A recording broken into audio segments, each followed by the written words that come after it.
Olha, e o quadro de hoje aborda um tema bastante sensível que, infelizmente, é um drama vivido por muitos familiares, muitas famílias, que é a dependência química na adolescência. Aliás, esse será o tema do simpósio Caminhos para a Saúde Mental, abordagem para vencer, a dependência, que será realizado nos dias 5 e 6 de abril.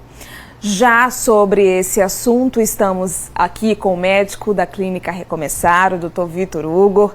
Ele sempre com a gente, trazendo muitas informações. Muito bom dia. Bom dia, Jéssica. É um prazer sempre estar aqui trazendo essas informações. E dessa vez divulgando o nosso simpósio, que vai acontecer 5 e 6 de abril, que vai ser um prazer receber todos, familiares, população, profissionais, pessoas que tenham interesse em conhecer um pouco mais sobre esse tema e aí trilhar esse caminho para a saúde mental.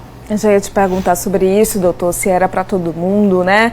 Porque seu objetivo é disseminar a informação, sim, né, doutor? Sim, o simpósio é para todo mundo. As inscrições podem ser feitas pelo e-mail da clínica recomecar@gmail.com. Perfeito. Vamos ao nosso telão então, doutor Vitor Hugo, para saber qual é a dúvida da população? Bom dia, meu nome é Rafaela. Como o uso de drogas atrapalha a saúde do adolescente? Sem dúvida, o uso de droga ele pode atrapalhar a saúde do adolescente com consequências gravíssimas.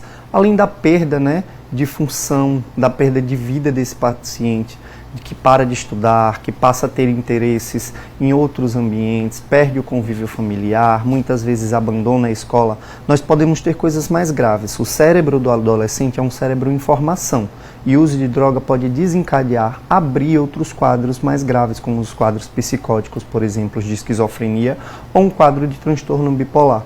Então é um cérebro que ainda está desprotegido e o uso da droga pode precipitar, pode ser o fator precipitante para o aparecimento desses casos mais graves. Vamos para mais uma pergunta, doutor. Bom dia, meu nome é Wendel. Eu queria saber como perceber que o adolescente está usando drogas. Isso é muito importante para os pais. Antes de tudo, é importante que os pais tenham uma relação de proximidade ali com os filhos, Para a gente perceber, para a gente ter essa possibilidade de perceber essa diferença, é preciso que a gente conheça qual é o comportamento natural daquele indivíduo, daquele adolescente. A gente percebe sim uma mudança de interesse. O paciente ele passa a ter interesse mais restrito, ele não quer conviver com a família, ele passa a ter interesses apenas em outros tipos de atividade. É o que a gente chama de estreitamento do campo de interesse. Isso a droga causa. O vício na droga causa, por se tornar viciado naquilo, se tornar adicto na substância, aquele paciente passa a direcionar todo o seu comportamento, toda a sua vivência direcionada para aquilo. Então, coisas que antes ele tinha interesse, ele vai perdendo o interesse e vai se estreitando nesse ambiente aí de vivenciar aquelas situações. É importante conhecer esse funcionamento normal, entender também que a adolescência é uma fase de mudanças de interesses, mas estar ali perto, acompanhando, muitas vezes ser parceiro, conhecer os ambientes que esse adolescente frequenta, conhecer as pessoas com quem ele convive, para você ir acompanhando e vendo essas mudanças. E se aparecer esse tipo de alteração, chegar para o seu filho, chegar para o adolescente, conversar, manter um diálogo, manter um canal de diálogo aberto para que isso possa ser tratado e trabalhado de forma mais saudável possível. Às vezes o pai ou a mãe, o responsável, fica até desesperado diante dessa possibilidade, quando encontra ali um indício, e às vezes não tem a melhor abordagem com esse adolescente, acaba causando mais ira, revolta. Às vezes a gente recebe muitos pedidos aqui de ajuda porque um adolescente, uma criança desapareceu. Exato. Acaba entrando em rota de colisão. E essa não vai ser a melhor abordagem para um adolescente. A adolescência é uma fase que o indivíduo está saindo da infância e se tornando adulto. Então é também uma fase de afirmação enquanto indivíduo adulto. Se a gente entra em rota de colisão com esse indivíduo, acaba se tornando um diálogo mais enfraquecido e acaba prejudicando essa relação e com isso a continuidade aí de um bom funcionamento. Mas nós temos mais uma pergunta, doutor. Vamos lá? Bom dia, meu nome é João Pedro e eu gostaria de saber se o uso do vape é prejudicial à saúde. O vape tão disseminado hoje em dia, Modinha, Infelizmente, modinha, uma modinha péssima, inclusive, Sim, o uso do vape é extremamente prejudicial.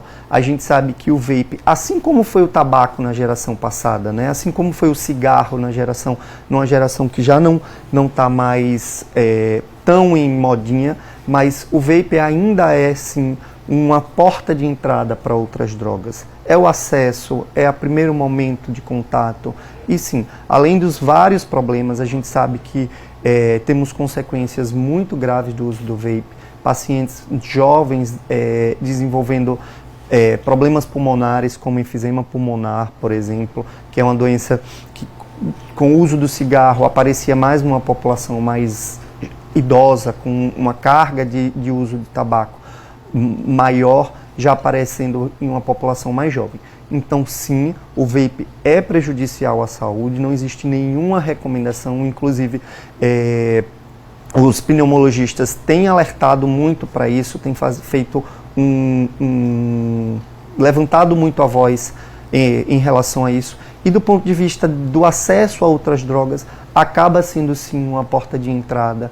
Você vai em busca ali de alguma substância, muitas vezes para dar um barato, para dar uma sensação de tranquilidade. Você vai mascarando outros sintomas e o paciente vai achando que aquilo pode ser uma forma de aliviar aquele sofrimento que ele sente e vai buscando outras formas sem tratar o que deveria de fato ser tratado. Vamos para mais uma pergunta, doutor Hugo. Bom dia, tudo bem? Meu nome é Luiz e eu tenho uma pergunta. Eu gostaria de saber como prevenir que os adolescentes tenham acesso às drogas e acabem viciados. É um desafio. Importantíssimo.